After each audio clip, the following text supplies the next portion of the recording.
آگے جی سورہ انعام ہے. انعام عربی زبان میں جانوروں کو کہتے ہیں. اس سورہ مبارکہ میں کچھ جانوروں کی حلت حرمت کے مسائل بھی ہیں، اس مناسبت سے اس کا نام انعام ہے.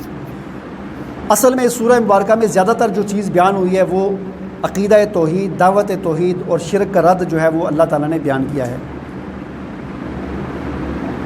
اور اسی طرح عرب کے معاشرے کے اندر جو بدعات اور توہمات تھی ان کی تردید اس سورہ مبارکہ میں بیان کی گئی ہے. اور اسی طرح حضور نبی کریم صلی اللہ علیہ وسلم کی جو دعوت تھی اس پر جو اعتراضات تھے ان کا جواب دیا گیا ہے، اور مسلمانوں کو تسلی دی گئی ہے کہ وہ مطمئن رہیں، اطمینان رکھیں، اللہ تعالیٰ کی مدد ان کے ساتھ آئے گی. مکی زندگی میں ہمیں تھوڑا سا اس کا خاکہ ہمارے ذہن میں ہونا چاہیے. مکی زندگی کا حضور نبی کریم صلی اللہ علیہ وسلم کی جو مکی زندگی ہے 13 سال، اس کو 4 حصوں میں تقسیم کیا ہے. یعنی اس کے اعتبار سے سیرت کے یعنی اس کے 2 ادوار 4 دوروں کے اندر اس کو تقسیم کیا گیا ہے. ہمارے سامنے یہ 4 ادوار ہوں تو ہمیں سمجھ آتا ہے. مکی زندگی میں حضور نبی کریم صلی اللہ علیہ وسلم کے اعلان نبوت سے 3 سال جو ہیں، یعنی نبوت کا آپ نے اعلان کیا تو اس کے بعد جو اگلے جو 3 سال ہیں یہ پہلا دور ہے.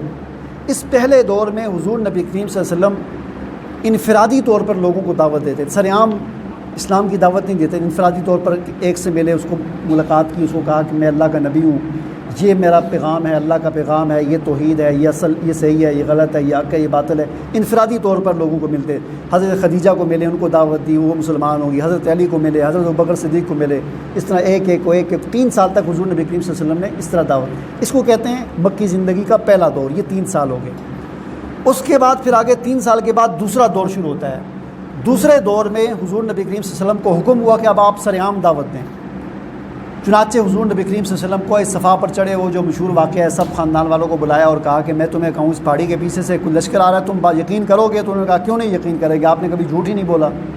تو آپ نے پھر فرمایا کہ میں تمہیں کہتا ہوں لا الہ الا اللہ کہو، کامیاب ہو جاؤ گے ورنہ تباہ ہو جاؤ گے. تو وہ پھر وہ سالہ کچھ نے حمایت کی، کچھ نے مخالفت کی، اور ابو لہب جو تھا اس نے وہ بدتمیزی بھی کی. بہرحال یہ دوسرا دور شروع ہوتا ہے حضور کی نبوت کے تیسرے سال سے. یہ 2 سال تک پھر یہ دوسرا دور ہے. اس میں کیا ہوا؟ اس میں حضور نے سرعام دعوت دینا شروع کی تو آگے سے اعتراضات ہوتے تھے کہ نہیں جی آپ کو کس نے نبی بنا دیا؟ اللہ اگر نبی بناتا کسی فرشتوں کو بھیج دیتا. کبھی کہتے جی اچھا آپ کے پاس جو وحی آتی ہے کون لے کے آتا ہے؟ کبھی کہتے ہیں کوئی جن دیتا ہے، کبھی کہتے ہیں یہ رات کو خود ہی بناتے ہیں اپنے پاس سے.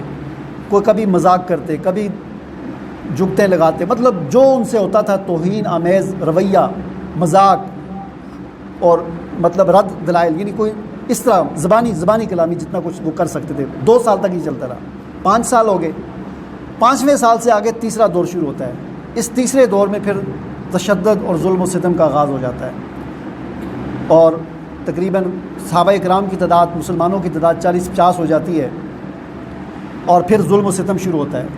وہ حضرت بلال پر جو ظلم، حضرت حباب پر، حضرت سمیہ پر، دیگر صحابہ کرام پر جو ظلم کی داستانیں ہم کتابوں میں پڑھتے ہیں، کس طرح تشدد کیا جاتا تھا، کس طرح ان کو مارا جاتا تھا. اتنا تشدد کیا کہ پھر چند ایک مسلمان حبشہ کی طرف ہجرت کرنے پر مجبور ہو گئے.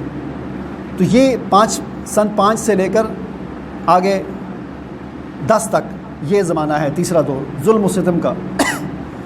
10ویں سال کے بعد اگلے جو آخری 3 سال ہیں مکہ کے، یہ وہ دور ہے جو حضرت خدیجہ کی وفات اور آپ کے جو چچا تھے ابو طالب، جو اگرچہ مسلمان نہیں ہوئے لیکن آپ کی حمایتی رہے ساری زندگی، ہر طرح سے آپ کی حمایت کرتے رہے. ان کی وفات کے بعد پھر ظلم کی انتہا ہو گئی. مسلمانوں کے لیے مکہ کے اندر رہنا، حضور نبی کریم صلی اللہ علیہ وسلم کے لیے بھی مکہ کے اندر رہنا مشکل ہو گیا. تو یہ آخری 3 سال بہت سخت تھے. پھر اللہ تعالیٰ کی طرف سے ہجرت کا حکم آیا. تو یہ اس زمانے کے اس دور میں کہ جو کشمکش تھی اہل ایمان اور کفر کی، اسلام اور کفر کی، اس کے حوالے سے سورہ مبارکہ میں مختلف ہدایات اور اس کے کچھ منظر جو ہے وہ پیش کیا گیا ہے. اللہ تعالیٰ فرماتے ہیں قل سیروا فی الارض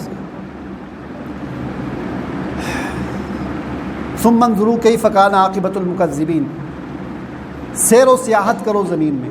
اے پیغمبر صلی اللہ علیہ وسلم آپ ان سے کہہ دیجئے، لوگوں سے کہیے کہ لوگوں سیر و سیاحت کرو زمین میں. لیکن کس لیے؟ سیر و سیاحت محض انجوائے کرنے کے لیے نہیں، بلکہ عبرت حاصل کرنے کے لیے ان بستیوں کو، ان علاقوں کو جا کر دیکھو جہاں پر اللہ کے عذاب آئے، جہاں پر کسی زمانے میں کوئی تہذیبیں بسا کرتی تھیں، اقوام بسا کرتی تھی، اب ان کے کھنڈرات وہاں پر موجود ہیں، اور ان کو جا کر دیکھو، ان سے عبرت حاصل کرو کہ ایک وقت آئے گا تمہارے کھنڈرات بھی ادھر پڑے ہوں گے، اور آنے والے لوگ جو 100 سال بعد والے وہ دیکھیں گے کہ یہاں پر فلاں فلاں رہا کرتا تھا، اور یہ اس کا گھر ہے، اور اس کی قبر ہے، اور اس کا یہ ہے۔ اس سے عبرت حاصل کرو اور صراط مستقیم پر چلو۔